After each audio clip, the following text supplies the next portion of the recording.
Did I accidentally turn a Pisces book rec video into a video of me talking about my favorite found family books? The answer is yes, but it makes sense. Hello and welcome back to my booktube channel, Moonlit Books. My name is Kristen and today I am recommending books based on the zodiac sign of Pisces. We have officially entered Pisces season and the dates for Pisces are February 19th through March 20th, so if your birthday is between those two dates, 1, happy birthday, and 2, congratulations, you are a Pisces. So to start this video off, I just want to talk about like the basic things that you need to know about Pisces. First things first is that it is a water sign, and that typically means that this sign is a little bit more outgoing, and they also tend to be maybe a little bit more in touch with their emotions. A lot of the times when people think of water signs, they tend to think of people who, you know, maybe cry a little bit more often than other people, are just like very in touch with their emotions, which we love, honestly, good for you. Embrace your emotions. Alright, so now I want to talk about some traits that Pisces have which will lend themselves to the book recommendations.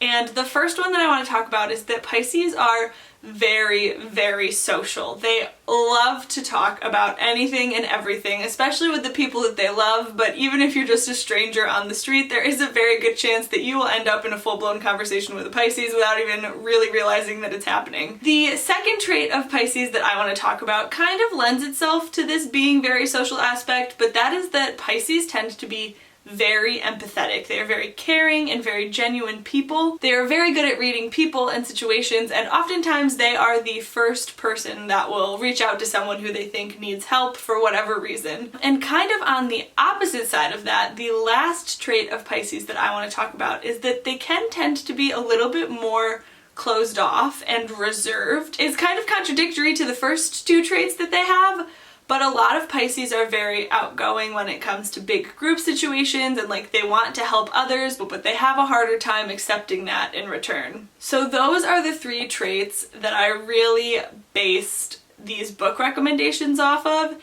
And while I was coming up with these book recommendations, I realized that a lot of them have, actually, I guess all of them, they all have this aspect of found family to them, which I think really fits in with these traits of Pisces, because being social will lead to you making new friends, and like caring about people builds those friendships up to a level of, say, a found family situation. I am pretty much taking the wheel of this video, and we are pretty much just talking about some of my favorite found family books, and I recommend all of these, I mean, to anyone, but I definitely think that they fit in very well with the traits of Pisces. The first book that I want to talk about is The Lost Hero by Riordon. And now I am kind of recommending the entirety of the Percy Jackson and the Heroes of Olympus series.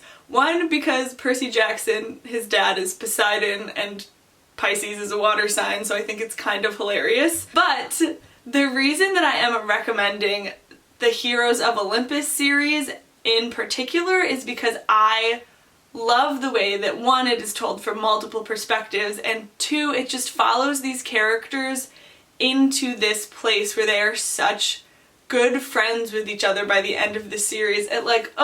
It's so good. I also just love Percy Jackson with like every fiber of my being. This series is so incredible. I think you follow in total like 7 different point of views, and these people come from all different walks of life, and the one thing tying them all together is that they are demigods, which means that they have a godly parent. If you don't know a lot about Percy Jackson, it is based in Greek mythology, but then when we start the Heroes of Olympus series, there is Roman mythology tied in as well. So some of these characters have parents that are Greek gods, and some of them have parents that are Roman gods, but they are all tied together in this crazy world of ancient gods. In this first book of the Heroes of Olympus series, we are introduced to 3 new characters that we have never met before in the Percy Jackson series. So this book follows Jason, Piper, and Leo, all of who, oh my goodness, babies, I love them all.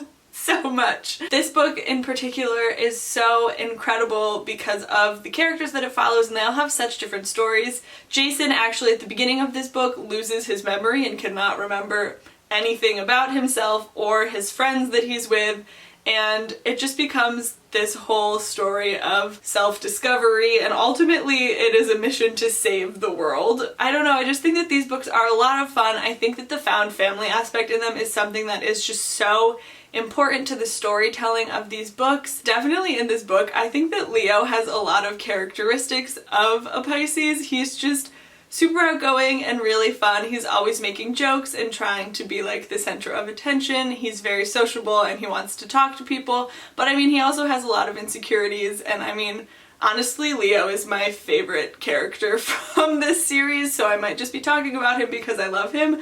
But I definitely think that he fits the mold of a Pisces quite well. This is one of those books and series that will just always hold such a special place in my heart, and I highly recommend picking this up if you haven't, especially if you have read the original Percy Jackson series and for some reason you haven't read this yet.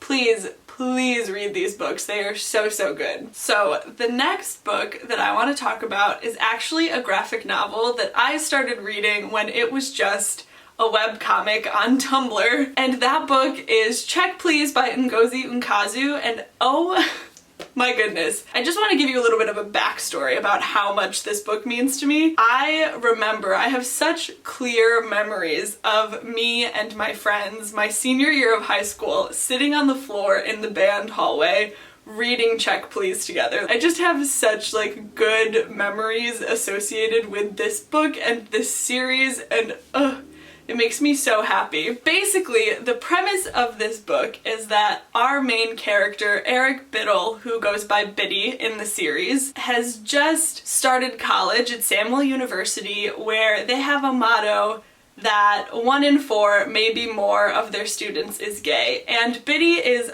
a closeted boy from Georgia, so moving to this openly gay campus in Samuel, Massachusetts is, you know, a little bit overwhelming for him at first, and it just is so much fun. It follows the Samuel men's hockey team, and it also follows a storyline of Biddy baking all the time. He is just constantly in the kitchen. Anytime he's stressed, anytime he's bored, this boy is baking a pie, and it is just such a fun little side plot. And this book just has so many top tier incredible characters, and like the illustration is just so much fun. I just love this book so, so much. It really is a story about a boy, you know, coming into his own and kind of learning more about himself and all of the other people that he is on this team with. The thing about Biddy that I think really resonates with being a Pisces is that he is kind of this source of comfort and just like good energy for a lot of the members of the team,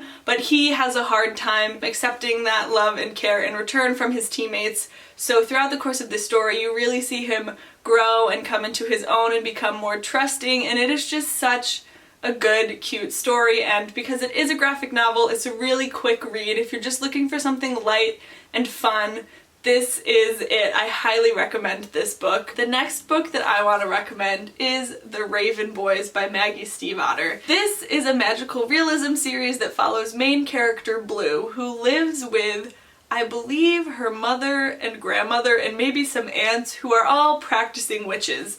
There is active like magic and witchcraft happening within this series, not just within Blue's family, but also in like the environment and the woods around them. One day, Blue meets Ngozi, who is one of the boys at a private school near her house, and they are known as the Raven Boys. I think the raven might be their school mascot or something, to be honest. I don't remember why exactly they're called the Raven Boys, but they are. So Blue and Ngozi meet each other and immediately are drawn to each other, and with the help of Ngozi's other Raven Boy friends, Adam, Ronan, and Noah, the 5 of them set off on this quest that Ngozi has been working towards for a very long time. To be honest, right now, off the top of my head, I cannot even remember what he's trying to find. It's some magical artifact, I'm pretty sure. I couldn't tell you. I don't know why. I just absolutely cannot remember what it is that they're looking for. But the 5 of them set off on this quest, and together they just become such good friends, and they are working together to kind of solve this mystery, and it is just so, so good. The other twist that happens in this book is that Blue has always been told that she will be the reason that her true love dies, and up until this point, Blue has never believed in true love. She never thought that she would meet the person that was her true love. She didn't think that it was going to be an issue. And that doesn't really play itself out in this first book, but throughout the rest of the series, we see her kind of struggling with this issue of not wanting to fall in love because she knows that her true love is destined to die. So that is just like another fun little plot point. This one I am recommending because it is such a good found family. I really love the fantastical elements of this. I am a huge fan of magical realism, so that really resonates with me in this book. And all of the characters in this book are just like super outgoing. They are all totally different characters. I found it really refreshing that they all have such different energies and storylines and backgrounds. It is just such a good story about these people from totally different walks of lives coming together to work for this one common goal. So that's all for this one. Let's move on to the last book that I want to talk about. And that is Clap When You Land by Elizabeth Acevedo. And this one is quite literally a found family book. This book follows 2 main characters, Camino and Yahira, and they are sisters, and they don't know it at the beginning of this book. This book starts with a tragic plane crash that kills their father. And throughout the course of this book, they are uncovering all of these secrets about their father from their respective locations. Camino is in the Dominican Republic and Yahira is in New York City. So they have never met each other. They have no idea that the other person exists. I found this book to be incredibly powerful because it is such a good story about found family, even though they are actually family when the 2 of them finally come together in this book. It is just such a powerful moment because they have this weird reason to be connected to each other, but normally the 2 of them would never have met. This book has some incredible characters in it, and not only do they start to become more empathetic and genuine with each other as the book goes on, but this book just made me personally feel incredibly empathetic towards these girls and the situation that they're going through. It really made me feel a lot. I mean, I cried for like the last 20-30 pages of this book. I just thought that it was written so incredibly beautifully, and it is such a powerful story. I don't want to give away too much more about this one because I think this is the kind of book that going in blind makes it better. I would highly recommend. Alright, so here is my stack of book recommendations based on the Pisces zodiac sign, and yes, it did become totally a video about found family books, but I'm not mad about it, and I hope you're not mad about it either. Thank you guys so much for being here. I really appreciate it. If you liked this video and you want to see more, it would mean so much to me if you would consider subscribing to my channel. I am currently posting new videos at least once a week, sometimes twice if I'm feeling a little bit crazy. Thank you again for watching, and I will see you soon with another video. Bye! Finger guns bisexual or a peace sign bisexual? Why not both? Okay, I'm done. I have to turn this off now.